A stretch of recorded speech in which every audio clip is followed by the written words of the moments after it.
Dan kemudian secara bertahap apabila tubuh sudah terasa lebih nyaman, nafas terasa lebih rileks, pusatkan kesadaran di tengah-tengah dada.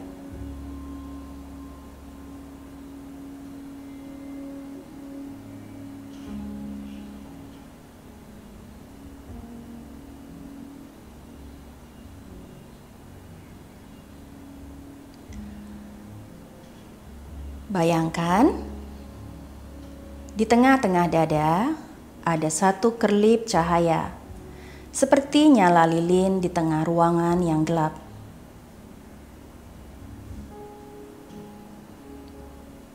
Cahaya ini membawa kehangatan.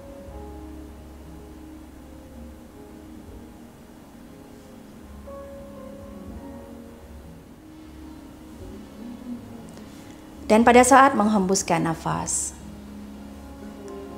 cahaya dan rasa hangat sudah menyebar dengan lebih baik di seluruh tubuh.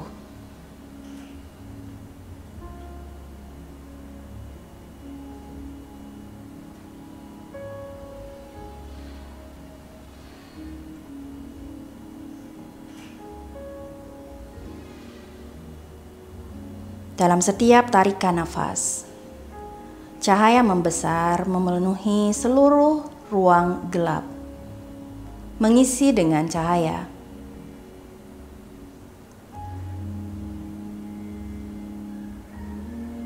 Dan pada saat menghembuskan nafas, cahaya tersebut menyebar dan memenuhi seluruh ruang di dalam diri.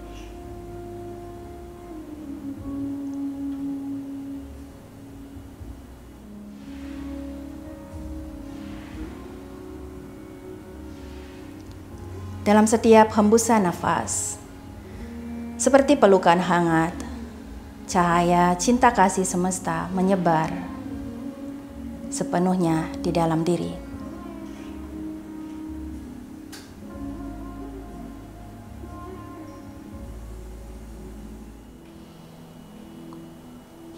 Tutup kanan, buka kiri, hembuskan.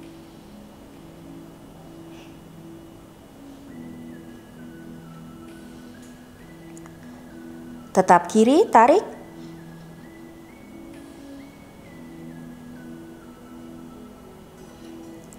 Tutup kiri, buka kanan, hembuskan.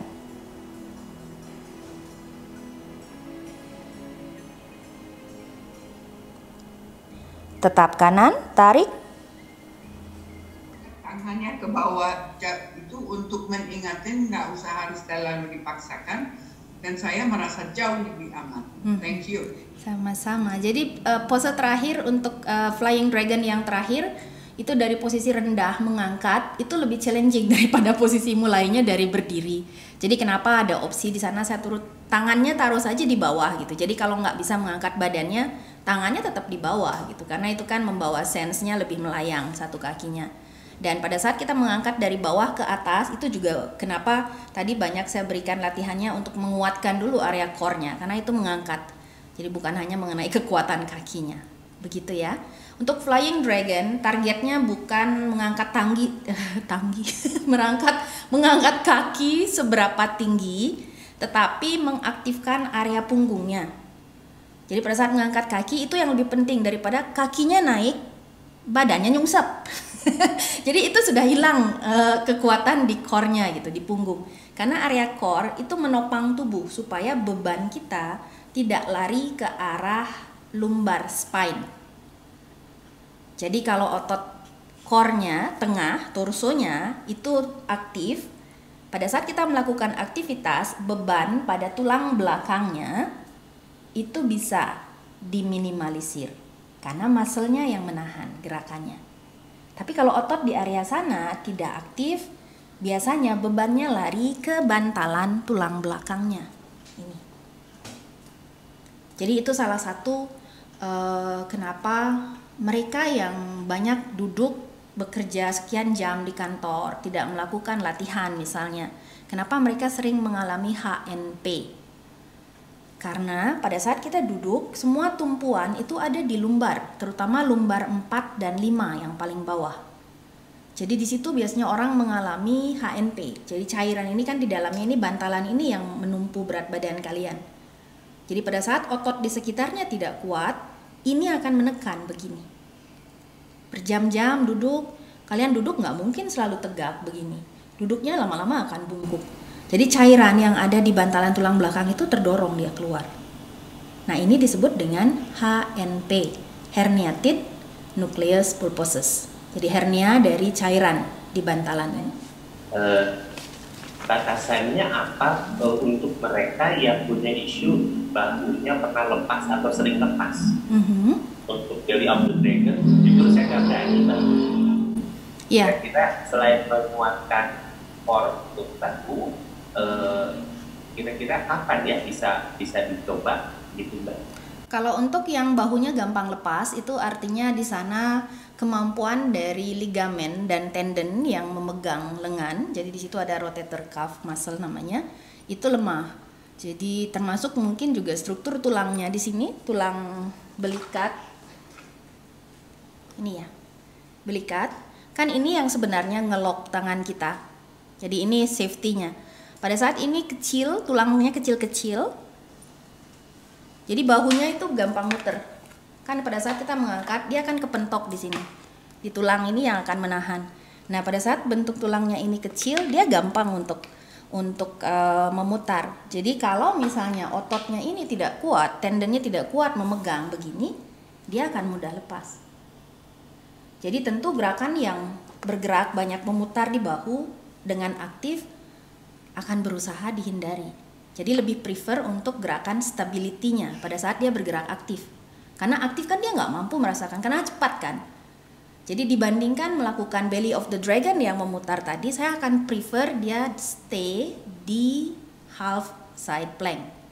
Untuk lengan atasnya tidak usah dibuka, stay di sini saja. Jadi lebih ke stability kita fokuskan. Dan untuk kobranya pun dia tidak terlalu jauh, jadi lebih fokus untuk menguatkan. Begitu? Iya Mbak, makasih. Terus sampai kapan kira-kira Mbak? Saya tidak tahu. Sampai kapan bagaimana maksudnya? Ya? Sampai kapan bisa dia kuat gitu? Iya betul. Nggak tahu, tergantung latihannya. Kan nggak mungkin harus ke dokter juga kan ya Mbak? Dokter nggak akan menyelesaikan, karena itu kan struktur tubuh kan, struktur tulang. Jadi latihannya fokus dia untuk menguatkan area bahunya, lebih ke stability, menjaga supaya nggak over latihan ke arah flexibility-nya untuk bahu. Jadi pose yin untuk bahunya seminimal mungkin, mild, jangan terlalu banyak, karena dia sebenarnya bisa lentur. Jadi orang yang lentur itu adalah orang yang persendiannya lemah. Jadi kenapa dia butuh latihan penguatan?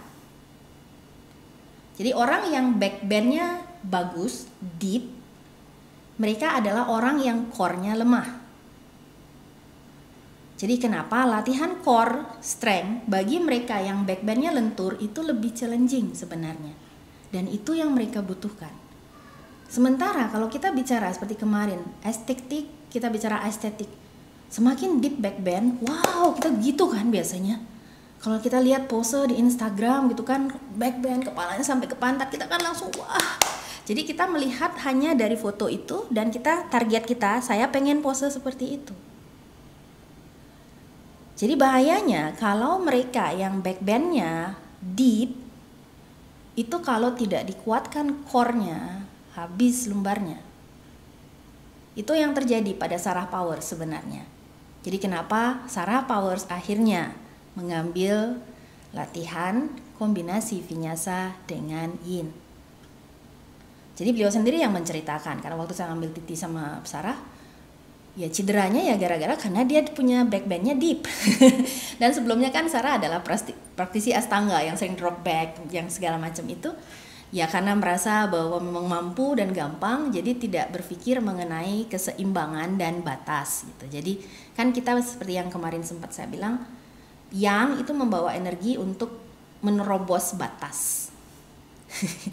Limitnya begini, gimana kalau coba lebih jauh gitu, mungkin bisa gitu. Jadi kadang sense untuk limit ini kurang dapat. Jadi teman-teman boleh, kenapa saya selalu bilang dari kemarin, yin itu bukan untuk menjadikan kalian super duper lentur, tetapi untuk menjaga range of motion alaminya, tidak berlebihan.